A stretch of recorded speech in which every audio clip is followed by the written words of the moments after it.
గోరెటి వెంకన్న గారు. అధ్యక్ష, నల్లమల్ల అటవీ ప్రాంతంలో ఉన్న చెంచులను తరలింపు బలవంతాన కూడా జరుగుతున్నది, లేకుంటే వాళ్ళ ఇష్టాపూర్తి జరుగుతున్నది. ఒక చర్చ అభద్రతకు గురి అవుతున్నారు. అది యురేనియం తవ్వుతారని కేంద్ర ప్రభుత్వం ప్రతిపాదించినప్పుడు గత ప్రభుత్వం తీర్మానం చేసిన అది తోమని. మళ్ళీ ఇప్పటికి వాళ్ళ నివాస ప్రాంతాల నుంచి వేల సంవత్సరాలుగా ఆదివాసులు అక్కడ ఉండి అడవిని రక్షించుకోకుండా ప్రకృతి పర్యావరణాన్ని, పరిమితత్వాన్ని, ప్రశాంతతను, సహజత్వాన్ని, ఈ దేశ పునాది ఆత్మ ప్రపంచానికి గాంధీ చెప్పిన ఈ 3 సూత్రాలు ఎత్తిన వాతావరణాన్ని, పర్యావరణాన్ని కాపాడే అడవులు ఉండకుండా, తర్వాత దక్షిణ కాశీగా పేరుపడే శ్రీశైలం లాంటి క్షేత్రాన్ని రహదారైన ఆ ప్రాంతంలో యురేనియం తవ్వకాలకు మళ్ళీ ఏదో ప్రయత్నం చేస్తున్నాయని చెంచులు, అక్కడి ఉద్యమ సంస్థలు కొంత చర్చకు తీసుకొస్తూ ఉన్నాయి, అభద్రతకు గురవుతున్నారు. ఆ తరలింపు ఉంటే ప్రభుత్వం మీ ద్వారా అలాంటివి సరైనది కాదు. వాళ్ళని అక్కడ బలవంతాన ఎవరైనా వచ్చి ఆధునిక సమాజంలో ఉంటుంటే వాళ్ళని అవకాశాలు ఇవ్వటం మంచిదే, వాళ్ళు మారుతుంటే. కానీ వాళ్ళు అక్కడ తమ జీవితాన్ని తామున్న ప్రాంతంలో తమకు అక్కడ వస్తువులు మెరుగుపరిచి, తమకక్కడ నివాసస్థలం ఇచ్చి, తమకు అనుగుణమైన ఆ పోడు వ్యవసాయంలోని మెరుగైన పత్తులు ఇవ్వాలి. కానీ పూర్తిగా తరలించి తీసుకొచ్చి ఆ కొల్లాపూర్ లాంటి ప్రాంతంలోకి బలవంతాన్ని ఇస్తే చెంచు యువతులకు వాళ్ళకు రావాల్సిన భూమి ఇవ్వకపోతే కవులకు తీసుకుంటే రకరకాల విధించి జరిగిన ఘటన మీకు తెలుసు.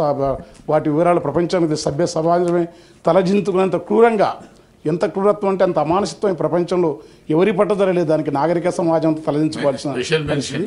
అందుకని చెంచులను బలవంతం తరలించొద్దు. ఒకటి, యురేనియం ఏదైతుందో ఆ తవ్వకాలు ప్రపంచ దేశాలను నిషేధిస్తే ఆ తవ్వే పద్ధతిని రెండు తర్వాత ఒకటి అంత ఒక బాధ్యతను ఒకటే కనుక దాని చుట్టే ఈ ఫార్మా కంపెనీల పొల్యూషన్ కూడా ఖచ్చితంగా అది ఆయా దేశాలు వద్దంటే, అమెరికా, బ్రిటన్, ఇతర దేశాలు వద్దంటే మన దగ్గర ఇచ్చి చేసే ప్రయత్నాలు వాటిని ఆరోగ్య పాటించే పద్ధతులు అంటే ఒక దాంట్లో పర్యావరణ రిలేటెడ్గా మాట్లాడుతున్నా. కనుక దీన్ని మీ ద్వారా ప్రభుత్వం దృష్టి ఇచ్చి చెంచులను భగ్నం చేయొద్దు. వాళ్ళు ఉండే ప్రాంతంలో నుండి వచ్చే ప్రయత్నం ఈ ప్రభుత్వం చేస్తుంది. ఎందుకంటే గాంధీ మహాత్ముని యొక్క సూత్రం అది. తాతమది గారు. అధ్యక్ష, మీ ద్వారా ప్రభుత్వానికి 2 విషయాలు విన్నవించుకుంటున్నాను. ఒకటి, ఆల్రెడీ శేర్ సుభాష్ రెడ్డి గారు చెప్పారు. గతంలో 2 సార్లు నేను గత ప్రభుత్వంలో కొత్త ప్రభుత్వంలో కూడా మెన్షన్ చేశాను. గతంలో ఈ వేదిక మీద నుంచే గత ఆర్థిక మంత్రి గారు కూడా హామీ ఇచ్చారు. మొన్న కూడా ఐటీ అండ్ మన లెజిస్లేటివ్ అఫైర్ మినిస్టర్ గారు కూడా హామీ ఇచ్చారు.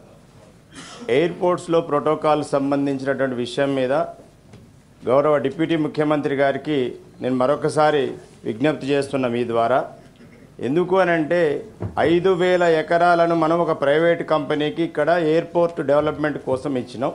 కానీ జిఎంఆర్ అనేటువంటి వాళ్ళు ఈ రాష్ట్రంలో ఉన్నటువంటి శాసనసభ్యులకు కానీ శాసన మండలి సభ్యులకు కానీ ఏమాత్రం గౌరవం ఇవ్వటం లేదు. మనకు 15% మన యొక్క షేర్ ఉంది, ల్యాండ్ మనం ఇచ్చాము. కాబట్టి దయచేసి దీన్ని ఏదో మా యొక్క వ్యక్తిగత దానికోసం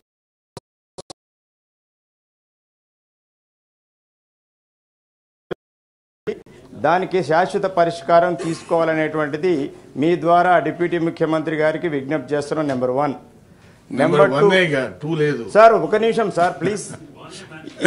నా వ్యక్తిగతంగా సార్, రెండోది కూడా సభ్యులకు సంబంధించింది. రెండోది, గత ప్రభుత్వము సభ్యులందరికీ కూడా హెల్త్ విషయంలో అందరికి కూడా ఎంతైనా మీకు ఆరోగ్యానికి సంబంధించినటువంటి ఎక్స్పెన్సెస్ అన్నిటి కూడా రీఎంబర్స్మెంట్ చేస్తుంది. అది కొంచెం సైంటిఫిక్గా ఆర్గనైజ్డ్గా లేదు. కాబట్టి దయచేసి మీ ద్వారా ప్రభుత్వానికి విజ్ఞప్తి చేసేది ఏంటంటే, దయచేసి డిప్యూటీ ముఖ్యమంత్రి గారు మాది వినాలని మేము కోరుకుంటున్నామండి. నెక్స్ట్ జీవన్ రెడ్డి గారు. డిప్యూటీ ముఖ్యమంత్రి గారు, ఒక నిమిషం సార్, కాలేదు సార్, ఒక నిమిషం సార్. నువ్వు చెప్పింది నేను ఇందా చెప్తాను నేను.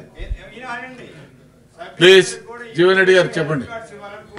అధ్యక్ష, ఇది రెవెన్యూ డిపార్ట్మెంట్కి సంబంధించింది. అధ్యక్ష, గత ప్రభుత్వం ఏదైతుందో విఆర్ఏ వ్యవస్థను రద్దు చేస్తూ 61 సంవత్సరాలు దాటినటువంటి విఆర్ఎస్ ఎవరున్నా కానీ వారికి అందరికీ వారి పిల్లలకు కంపాషనేట్ అపాయింట్మెంట్ ఇచ్చే విధంగా ఉత్తర్వులు జారీ చేయడం జరిగింది. ఇది జీవోఎంఎస్ఎం 81 మీకు కూడా తెలుసు అధ్యక్ష. కానీ అది అమల్లో భాగంగా ఇంకా కొద్దిమంది ఏదైతుందో ఈ 61 సంవత్సరాలు దాటినటువంటి వారి యొక్క పిల్లలు స్టిల్ దే ఆర్ కంటిన్యూయింగ్ వాళ్ళ తండ్రుల పేరిట ఉద్యోగాలు చేస్తున్న తప్పేదైతుందో వాళ్ళకు ఉద్యోగాలు కల్పన జరగలేదు అధ్యక్ష. ఇందులో ఒక భాగం ఒకటి అధ్యక్ష, గౌరవ మంత్రి గారు కూడా ఇక్కడ ఉన్నారు అధ్యక్ష. 2008 ప్రాంతంలో కరీంనగర్ జిల్లా పార్లమెంట్ ఉప ఎన్నికల సందర్భంగా ఒక విఆర్ఏ విధులు నిర్వర్తిస్తూ ప్రమాదం చనిపోయింది అధ్యక్ష. ఆ చనిపోయిన సందర్భంగా అతని పిల్లలు మైనర్ కాబట్టి అప్పుడు ఉద్యోగ కల్పన జరగలేదు. ఇప్పుడు ఏదైతే ఉందో అతను మేజర్ అయిపోయాడు, విద్యావంతుడైండు, అతను ఉద్యోగాల కల్పన ప్రభుత్వాన్ని నివేదిస్తే అతను ఇన్ టైం 1 year లోపు అప్లై చేసుకోలేదు కాబట్టి ఈజ్ నాట్ కన్సిడర్డ్ అని చెప్పని తిరస్కరించడం జరిగింది. కోర్టు పోతే ఏదైతే ఉందో అప్పుడు మైనర్ కాబట్టి అప్లై చేసుకోలేకపోయిండు. Now he has become major, he can be considered for providing employment అని చెప్పని కోర్టు కూడా ఉత్తర్వులు జారీ చేసి 8 వారాల లోపల దాన్ని అమలు చేయాలని చెప్పి పేర్కొంది. ఇప్పుడు ప్రభుత్వం ఏమంటుంది, అసలు విఆర్ఏ వ్యవస్థనే రద్దయిపోయింది, మేము ఈ కంపల్షన్ అపాయింట్మెంట్ ఎక్కడికి వెళ్ళి ఇవ్వాలని చెప్పని ప్రభుత్వం ఒక విధమైనటువంటి ఒక అనుమానం వ్యక్తం చేస్తుంది. బట్ దిస్ ఈజ్ ఇది ఒక ప్రత్యేకమైనటువంటి ఒక కేసు. మీరేదో విఆర్ఏగా ఉద్యోగం కల్పన లేకున్నా కానీ సూటబుల్ జాబ్ ఆఫీస్ సబార్డినేట్గానే కల్పించే అవకాశం ఉంది అధ్యక్ష అని చెప్పి అంటున్నాను. గౌరవ మంత్రి గారు ఏదైతే ఉందో ఇది ప్రత్యేక పరిస్థితి తీసుకొని దీన్ని కన్సిడర్ చేసి కోర్టు ఉత్తర్వులు గాను స్పెషల్ మెన్షనే కదా, ఇంత సేపు చెప్తే ఎట్లా? వారికి ఇచ్చేయండి, మీ పక్కగా కూర్చున్నాడు చెప్పండి, నేను చెబుదా. అధ్యక్ష, ముఖ్యంగా ఇప్పుడు మేము మాట్లాడే సబ్జెక్టు విద్యకు సంబంధించింది. అంటే గత కొన్ని రోజులుగా ట్రాన్స్ఫర్స్ నడుస్తున్నాయి, మంచి విషయమే. కానీ గవర్నమెంట్ స్కూళ్ళల్లో అంటే ఇప్పుడు నేనున్న షాద్నగర్ పరిధిలో చౌదరిగూడ మండల్లో దాదాపుగా 54 మంది టీచర్స్ బదిలీపైన వెళ్ళిర్రు. కానీ రిటర్న్లో మాత్రం కేవలం 7 మంది మాత్రమే వచ్చిర్రు. ఒక ముట్పూర్ హై స్కూల్ అనే దాంట్లో 15 మంది పోతే 4 వచ్చిర్రు. పెద్దెలిగిచ్చల అనే విలేజ్లో దాదాపుగా 17 మంది పోతే 2 వచ్చిర్రు. మళ్ళీ వీరు భర్తీ ఎట్లా ఫిలప్ చేస్తారు? ఎందుకంటే స్కూల్ అనేది మళ్ళీ ఇప్పుడు 2 నెలలు అయిపోతుంది స్టార్ట్ అయ్యి.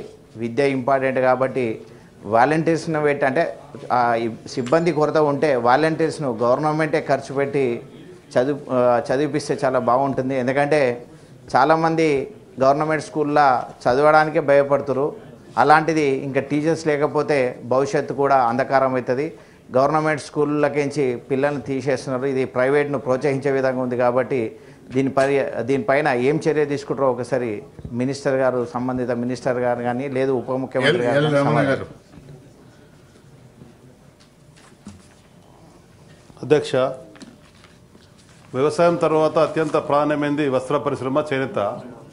ఇప్పుడు చేనేత శాఖ మంత్రులు మన మధ్యలో ఉన్నారు అధ్యక్ష. తర్వాత తీర్మార్ మల్లన్న గారు. సార్, ఇటీవల కాలంలో నా దృష్టికి వచ్చినటువంటి ఒక అంశాన్ని తమరి ద్వారా గౌరవ మంత్రివర్యుల ముందు పెట్టదలుచుకున్నాను సార్. అయితే గ్రూప్ 1 పరీక్షకు సంబంధించినటువంటి అంశం ఇటీవల కాలంలో చాలామంది అభ్యర్థులు నన్ను సంప్రదించడం జరిగింది. ప్రస్తుతం ఉన్నటువంటి పరిస్థితుల్లో 1:50 రేషియోలోనే ముందుకెళ్లాలనేది ప్రభుత్వం నుంచి కూడా ఒక ప్రకటన రావడం జరిగింది. కానీ ఇక్కడ అసలైన విషయం ఏంటంటే 1:50 విషయంలో బీసీ ఎస్సీ ఎస్టీలకు అన్యాయం జరుగుతుంది అనేటువంటి ఒక అంశం నా దృష్టికి వచ్చింది అధ్యక్ష. ఎందుకంటే 1:50 అన్నప్పుడు ఒక 100 పోస్టులు ఉన్నప్పుడు 5,000 మందిని తీసుకున్నప్పుడు ఆ టాప్ 5,000లో ఉన్నటువంటి బీసీ ఎస్సీ ఎస్టీలకు కూడా జనరల్ కేటగిరీలో ఇవ్వకుండా బీసీ ఎస్సీ ఎస్టీ కేటగిరీలోకే తీసుకుంటా ఉన్నారు. తద్వారా ఎక్కువ మంది బీసీ ఎస్సీ ఎస్టీలకు అలాగే ఉమెన్స్ కూడా అన్యాయం జరుగుతూ ఉందనేది నా దృష్టికి వచ్చింది అధ్యక్ష. దయచేసి యూపీఎస్సీ తరహాలో ఉండే విధంగానే ఏదైతే 1:50 కానీ లేకపోతే ఆ రేషియో ఏదైతే తీస్తారో ఆ ప్రామాణికాలతోనే తీస్తే ఎక్కువ మంది బీసీ ఎస్సీ ఎస్టీలకు న్యాయం జరిగే అవకాశం ఉందని తమరి ద్వారా మంత్రివర్యులకు తెలియజేస్తారు.